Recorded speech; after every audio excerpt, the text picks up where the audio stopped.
La hyène parcourt la savane à la recherche de nourriture, mais elle ne sait pas quel va devenir son propre repas. Un énorme python a attrapé le prédateur. Le combat s'est déroulé en coulisses, mais le caméraman a réussi à filmer l'issue du combat. La hyène n'a pas froid aux yeux. Ses puissantes mâchoires auraient pu déchirer le serpent, mais le python les a bloquées. De plus, l'énorme serpent a réussi à paralyser les membres et le corps entier de la hyène avec ses anneaux. La longueur du python est d'environ 2 fois supérieure à celle de la hyène. Mais le principal avantage du reptile n'est pas sa taille, mais sa force. Tout le corps du python, du cou à la queue, est une arme. Ses muscles tendus et puissants sont capables de se contracter instantanément et d'écraser la victime avec une force incroyable. Non seulement ils gênent la respiration, mais ils endommagent aussi les organes internes, augmentent la pression sanguine et broient tous les os. Leurs éclats tranchants peuvent blesser les poumons et le cœur. La hyène n'avait aucune chance. Le python saisit généralement la victime après la première morsure. Le serpent a alors été étranglé par une hyène adulte en quelques minutes. Le guépard pensait que son incroyable vitesse lui permettait de venir facilement à bout du serpent. Il attaqua le reptile avec prudence et c'est ce qui sauva la vie et les yeux du prédateur tacheté. Après tout, il s'est trompé de cible en s'attaquant non pas à un simple serpent, mais à un cobra cracheur. Ces reptiles chassent de la même manière que les autres serpents. En embuscade ou en rampant furtivement vers leur proie, ils la mordent avec leurs dents venimeuses et lui injectent un puissant venin. Cependant, pour se défendre contre des ennemis rapides et de grande taille, ils ont développé une tactique unique qui est tout à fait différente de la façon dont ils chassent. Le cobra s'élève au-dessus du sol et déploie son capuchon. Si l'ennemi ne recule pas après cet avertissement, le serpent lui injectera son venin. Les canaux qui amènent la toxine dans les dents venimeuses ne sont pas dirigés vers le bas, mais vers l'avant. Grâce à la contraction de muscles spéciaux, le cobra libère un jet de venin en décrivant un large arc de cercle. En même temps, il tourne la tête de manière à ce que les gouttelettes de poison atteignent la plus grande surface possible. Le guépard a eu de la chance, il a été suffisamment prudent pour ne pas s'approcher trop près de l'ennemi. Le venin n'a touché que sa peau, ne lui causant d'une légère gêne.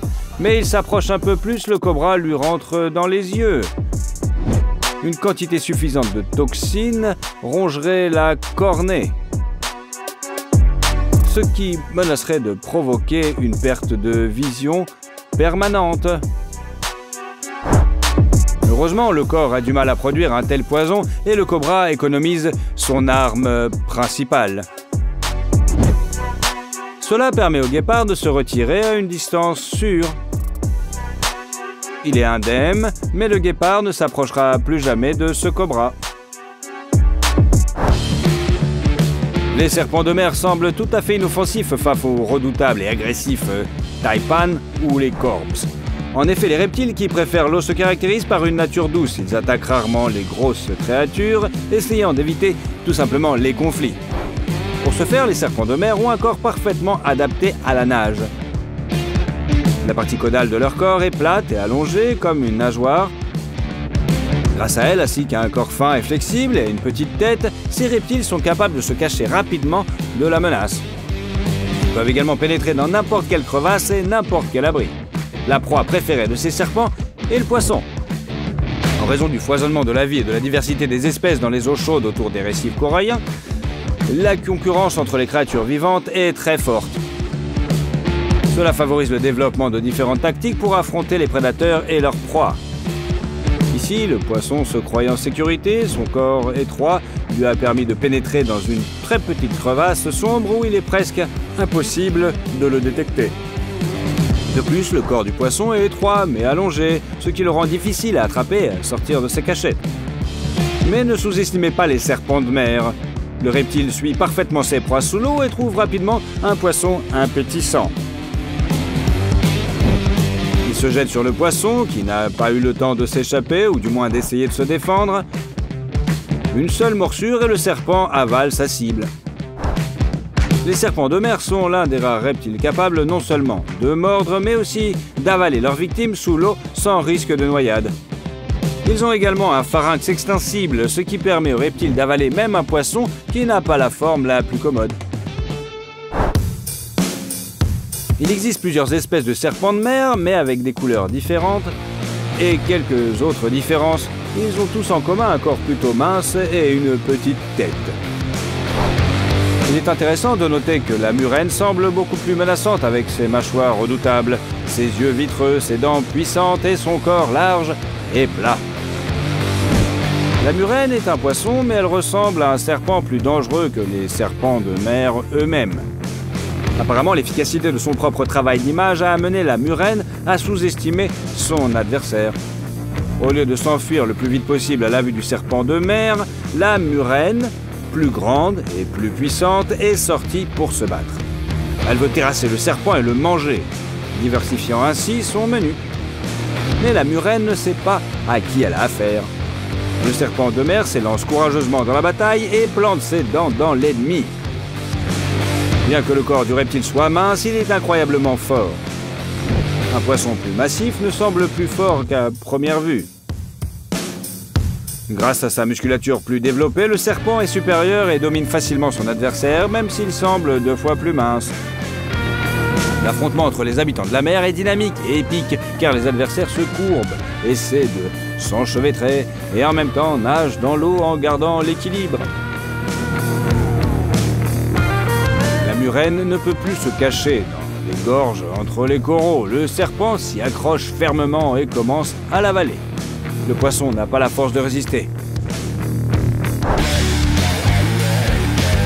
En réalité, les serpents de mer sont les plus venimeux du monde. Bien sûr, la murène ne savait pas que ce petit adversaire craintif serait capable de la tuer d'une seule morsure. Le fait que le système circulatoire des poissons soit organisé de manière fondamentalement différente de celui des créatures terrestres. Il y a des centaines de milliers d'années, les serpents de mer vivaient sur la terre ferme, mais à chaque génération, ils étaient de plus en plus nombreux à prendre la mer. Progressivement, mais inévitablement, les reptiles sont passés complètement, ou presque, à un mode de vie aquatique. Cependant, la toxine qui les protégeait parfaitement des prédateurs sur la terre ferme ne fonctionnait pas sur les poissons. En raison de leur structure, le poisson ne fonctionnait tout simplement pas sur eux. En effet, si par exemple un mamba noir mord un poisson, ce n'est pas un problème pour une créature marine. Imaginez, l'habitant de votre aquarium peut survivre à l'exposition à une toxine qui arrêterait le cœur d'un éléphant. Comment les serpents de mer ont-ils résolu ce problème? Étonnamment, au lieu de créer une nouvelle formule qui ne conviendrait qu'aux poissons, le corps des serpents de mer, au cours de milliers de générations de développement, a simplement amplifié le venin qui existait déjà. Par conséquent, le venin des serpents de mer modernes peut venir à bout d'une jeune baleine, et il est certain qu'il fera facilement et rapidement de même avec une murène. Le duel se termine donc assez rapidement et le serpent de mer passe du statut de victime de la murène à celui de prédateur qui avale l'effrayant poisson. Le processus d'alimentation est effrayant car le serpent grossit presque 2 fois lorsqu'il avale la grande et longue murène.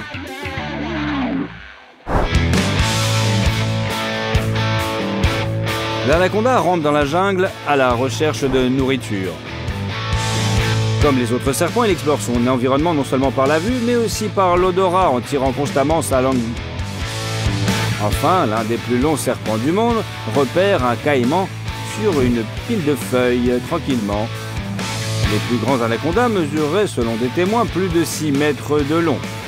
Les preuves sont rares, mais convenez que si vous rencontrez un reptile aussi énorme dans la jungle, vous n'essaierez pas de le mesurer avec un mètre ruban, mais vous vous enfuirez le plus loin possible, bien sûr. Cet anaconda est beaucoup plus petit, mais le caïman qu'il a trouvé est également jeune. Néanmoins, alors que le serpent s'était déjà approché de lui en rampant, il s'est soudain jeté sur elle. La meilleure attaque est l'attaque, n'est-ce pas? L'anaconda esquiva et empêcha les puissantes mâchoires du caïman de lui saisir la tête. En revanche, il a projeté le serpent hors de la pile de feuilles, mais le caïman célébrait sa victoire en vain. Il s'était frotté au mauvais type de serpent, celui qu'on peut facilement effrayer d'un seul coup. L'anaconda est fort sur terre, mais c'est dans l'eau qu'il déploie tout son potentiel. Comme l'eau supporte le poids du serpent, sa manœuvrabilité augmente d'un ordre de grandeur.